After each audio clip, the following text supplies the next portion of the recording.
Dan saudara, hingga saat ini pencarian korban masih terus dilakukan. Kami terhubung dengan jurnalis Kompas TV, Nanda Aprilia dari Pendopo Posko eh, terkait dengan gempa di Cianjur, Pendopo Bupati di Cianjur. Nanda, tadi ada juga arahan dari Kepala BNPB. Apa yang menjadi catatan dalam pernyataan resmi pagi tadi? Selamat siang Gladys dan juga saudara. Memang tadi sudah dilakukan rapat koordinasi yang dimana rapat koordinasi ini nantinya untuk ke depan akan dijadikan agenda rutin yang dilakukan. Yang dimana dalam rapat koordinasi pihak stakeholder kebencanaan seperti halnya BNPB, BPBD, Basarnas dan lainnya ini akan melakukan rapat dengan pemerintah setempat atau pemerintah daerah seperti halnya juga turut mengundang camat dan juga lurah begitu, ini untuk mengkoordinasikan bagaimana kondisi masing-masing daerah dan nantinya ini akan menjadi evaluasi dan juga untuk melakukan tindakan ke depannya seperti apa.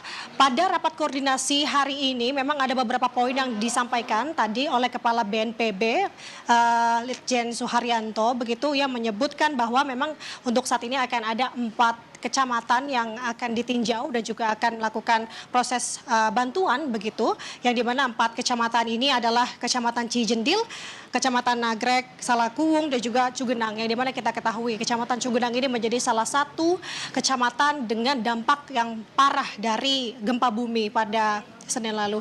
Yang kemudian juga dalam rapat koordinasi ini disampaikan bahwa nantinya akan dibangun posar yang bertempat di Kecamatan Cugenang. Seperti ini saya sampaikan tadi saudara, memang Kecamatan Cugenang ini mengalami dampak cukup parah dari gempa bumi yang dimana ketika saya juga kemarin melihat lokasi bahwa banyak rumah yang hampir runtuh begitu, bisa dibilang hampir 98% ini rata dengan tanah. Yang kemudian ini menjadi poin dan juga menjadi perhatian begitu dari BNPB dan juga pemerintah setempat untuk melihat Kecamatan Cugenang maupun dengan kecamatan-kecamatan lainnya, karena untuk saat ini pihak pemerintah setempat juga fokus untuk memberi bantuan ke kecamatan-kecamatan lain yang terdiri dari Kabupaten Cianjur ini ada sebanyak 25 kecamatan.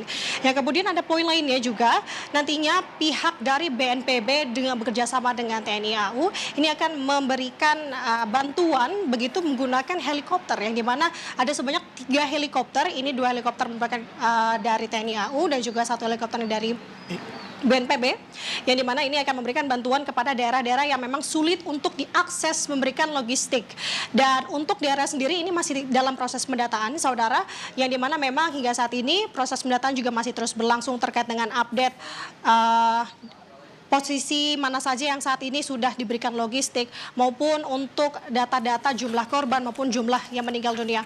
Yang kemudian ada poin juga yang tadi disampaikan oleh perwakilan dari BMKG bahwa menyebut ada sebanyak 161 gempa bumi begitu yang tercatat hingga hari ini. Namun kembali diimbau untuk masyarakat untuk tidak panik karena memang untuk getaran gempa bumi ini makin lama ini dengan kekuatannya semakin mengecil.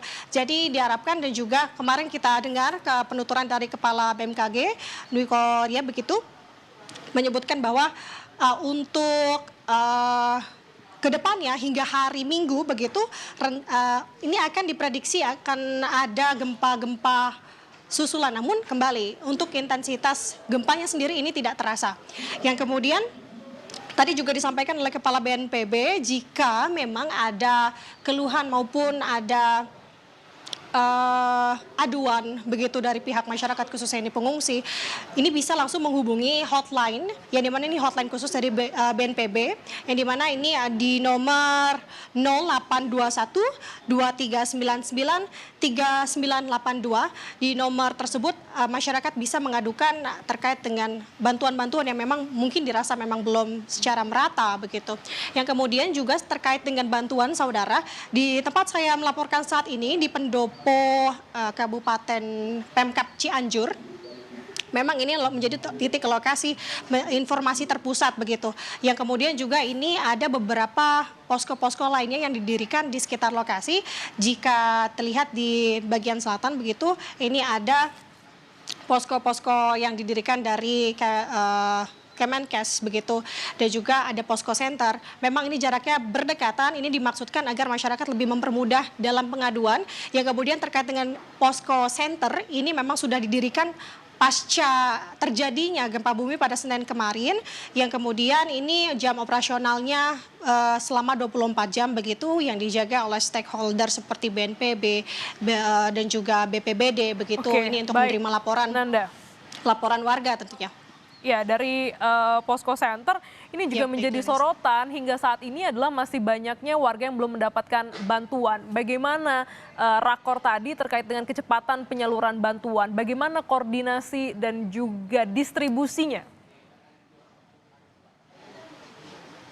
Baik, dalam rakor tadi kami mendengar juga penuturan dari keluhan-keluhan pemimpin setempat begitu. Seperti tadi ada Sekda begitu dari daerah Padaluyu menyebutkan bahwa ia mengeluhkan terkait dengan tidak meratanya bantuan yang diberikan oleh pihak setempat, pemerintah setempat. Namun ini juga dibalas begitu dari pernyataan Kepala BNPB menyebutkan hingga saat ini memang ini masih dalam proses. Mengingat ini proses yang dilakukan dari gabungan stakeholder gabungan begitu, ini baru berjalan 2 hari, maka ia meminta untuk saat ini tidak saling salah tuduh menuduh, tidak ada sisi benar dan salah. Bahkan ia mengingatkan untuk saat ini memperteguh, mempersatu begitu untuk membantu korban-korban lainnya. Dan terkait dengan bagaimana kondisi logistik yang tidak merata. Hingga saat ini memang pihak dari pemerintah setempat, BNPB juga menyebut masih terus melakukan proses pendataan. Yang dimana proses pendataan ini untuk memperatakan pihak logistik yang memang dirasa memang belum merata. Dan kembali juga tadi seperti saya sampaikan bahwa memang ada daerah-daerah yang masih atau sulit untuk diberikan logistik. Ini solusinya adalah untuk dengan menggunakan transportasi helikopter yang memang sudah disediakan.